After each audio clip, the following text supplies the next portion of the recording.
Movement and exercise may be the last two things you want to think of when dealing with either back pain or if, say, you have scoliosis or another disability. But movement can be extremely helpful. I am delighted to introduce our next guest to dive in a little deeper into this topic. She is the founder of Spiral Spine Resources and Pilates Studio in Brentwood, Tennessee. We have Erin Meyers with us. Erin, first off, thank you so much for your time. Erin enjoyed a career as a professional dancer. She was with the Radio City Rockettes and has trained in Pilates at the Kane School of Core Integration, but her knowledge, her certifications go far beyond that. She also has a personal experience to share. So Erin, thank you so much for this time. Yeah, thanks for having me on. You are very welcome. So first off, tell us a little bit about your business and what you offer there in Brentwood. Yep. I have a Pilates studio. It's called Spiral Spine Pilates, and we're in Brentwood, kind of near the Galleria Mall. Okay. And it's a 2,300 square foot studio. I'm actually in the studio right now. I can kind of give you a glimpse of very nice the huge studio that we have here. And we do tons of privates. And I've got a staff of 12 that helps me hold down our large clientele base that we have here. We work with kids all the way to people in their 80s living with scoliosis, and then people who just want to work out and they want to have a fabulous Pilates studio. It's a really boutique studio, so we have a lot of high-end clients, a lot of athletes, and a lot of people who are just normal people that want a private experience. We do some small group classes as well on equipment, and then we have Pilates teacher training, and we have workshops specifically for scoliosis as well. So much. Well, they kind of share with us then why movement is important. Why, if you're dealing with back pain, for those of us who have back pain, whether lower, middle, upper, or someone with scoliosis, why they need to move and maybe start exercising. Movement is medicine. It just is. Our bodies are made to move. Our bodies are made to heal. And a lot of times when we have some kind of a pathology, whether it's diagnosed or undiagnosed, we have a lot of fear and we stop moving. And that's one of the worst things that you can possibly do. And that a lot of times people get injured when they have a diagnosis and they move with someone that doesn't know what to do with their body and with their backs. And so because they get further in pain and they get more injury, they absolutely stop moving. So a lot of times people have to find a lot of courage in order to come through the studio for the first time. And then they get a little, healing balm when they're here and they're like, I didn't know that I could move without pain. I had an 81-year-old client who came to the studio for the first time 2 weeks ago, and because she wanted to start working on her back pain. I was like, you're my favorite client. Oh my gosh. I know. I was like, it's never too late. And she had a lot of fear because she had worked with a lot of other people and they had all left her in pain. And she was about to walk out and she turned around and she said, I'm not in pain. And it's great. That's what the goal is that people can learn to move without pain, no matter what their diagnosis is. I know that must be like music to your ears when someone, especially her age, who has gone through all that, says something like that to you. For those watching this, you have a personal experience and story because you yourself were diagnosed with scoliosis when you were young. Yep. I was diagnosed with scoliosis at age 14 with a 17-degree upper curve. So it was just a minor upper curve diagnosed. And then the doctor said, I'll never need to see you again. So I went about my life, never thinking I needed to do anything about it. Went on to dance with the Radio City Rockettes. Got very injured with my knees dancing with the Rockettes, and that led me into the realm of Pilates. And when I moved to Nashville from New York City, I opened up my first Pilates studio, and somehow, I don't even remember, word just started to spread that I had scoliosis, and I danced with the Radio City Rockettes. So, of course, I would be able to work with anyone with scoliosis, which wasn't the case at that time. But I had a child brought to me by her parents who had scoliosis, and she said, will you give it a try when we work with my daughter? And I said, yeah, I'd be happy to. Let's give it a try. And so within the first 6 months of me working with her, I was able to decrease her curvature to keep her out of a brace and keep her out of surgery. And so that has been that was the beginning of my story of working with people with scoliosis. And then fast forward a few more years, I gave birth to my first son, gave birth to my second son, sold my first studio, and I wrote my first book on scoliosis. And I was like, you know what? I should really just get an x-ray and show people what my spine looks like. And at this point, I had an x-ray and my curve had increased to 35 degrees in my upper curve.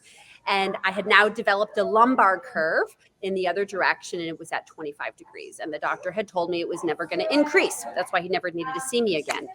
So I had to put into practice all the research that I had read and everything that I was doing on all these other people. So a few years go by, and I was able to decrease my upper curve to the upper teens and my low curve less than 10. Mhm. And it's daily work, but the spine moves, and so I have to take my own medicine that we give all of the clients here with movement. And it's good. And so, I've been at this for almost 2 decades now, specializing in scoliosis for maybe a decade and a half. And I've had produced 4 books and an app and multiple studios. And yeah, so my latest book, I Have Scoliosis, Now What, is pretty much this just massive tome of research and pictures and exercises on just meeting people where they're at in their journey. Because a lot of people, they start, and the number one thing they say is, I have scoliosis. Now what? They just don't know where to go. They don't know what Right. to do. They're not getting the guidance that they need. And so that's the journey. And that's what we're here to meet people. So, with you, you have your website. We can follow you on Instagram. When people say they don't know where to go, what would you suggest to them? How do they start researching where to go? Again, obviously, you are a wealth of information and a resource for others. But for those who may not be in this area, what do you suggest to them? Yeah. So my clients, or my staff, and I, we work virtually with people all over the world on a weekly basis. So so we do privates and we do groups virtually with people. And I would suggest start there. My desire is that people with scoliosis, they can find practitioners in their hometown to care for them. That being said, sometimes that's not available. And so for those people, virtual work is great. And sometimes we're able to train people in the towns where they live, and so they can get one-on-one care virtually. And we have actually, this last weekend, we had a big retreat at the studio called the Scoliosis Retreat, where people came in from all over the country to learn how to care for their backs, so then they can go home and continue to care for them there. A lot of people deal with lower back pain, so kind of getting away from scoliosis. Those who have lower back pain, any back pain at all, what's the first thing they need to do? Yep. So if you look at the back, we have 5 little vertebrae that are holding up the entire upper torso. A lot of people, when they're, my back's not strong, or my back this and my back that, if it's undiagnosed low back pain and there isn't necessarily a pathology with it, we need to look to the front of the body, and that's the core. That's the abdomen. The abdomen, in essence, kind of takes place of the rib cage, which is higher. In the thoracic spine and the rib cage and the upper mid back, we have kind of this bony circle to kind of help hold it up. In the low back, a lot of back pain takes place because there isn't that bony circle to help hold it up. And the abdominal muscles take place of that bony circle. And if we, are no longer 12 years old and are running around a track and doing volleyball and jumping on a trampoline and playing with our friends and playing gaga ball and all these other things, and we're sitting at a desk for all these hours a day, it's just not getting activated. And so wise Pilates movement is a great place to start. Okay. Movement is key. And from all the things that I've seen on your Instagram, because I have now looked at pretty much every video, you talk a lot about mobilization. Yeah, you've got to move. So a healthy back there's going to be this balance between mobility and stability. And there has to be this even balance between them.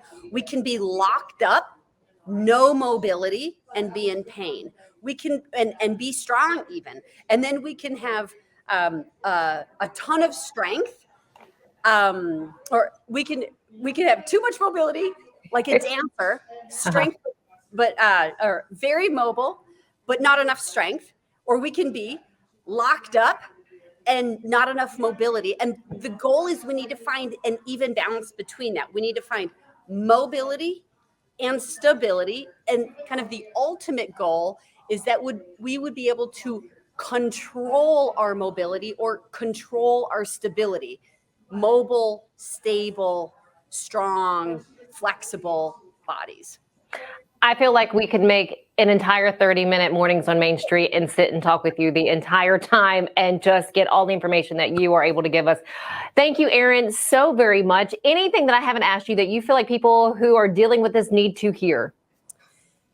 When you're in pain, whether it's from scoliosis or from any other back pathology, the number one thing that you need to do is find courage to step out and go and try another practitioner. Because most likely you've tried a lot. You've tried a lot of PTs, you've tried a handful of personal trainers, group classes, and you probably are in pain, and probably some of them left you in pain. And you're the only one that can find the courage to take a step to go try something else. So I will leave you on that note. I like that very much because they do not need to be in pain or stay that way. Erin Meyers, owner of Spiral Spine Resources and Pilates Studio in Brentwood, Tennessee. Thank you so much. You're so welcome. Stick with us here on Mornings on Main Street. We have more coming up right after this.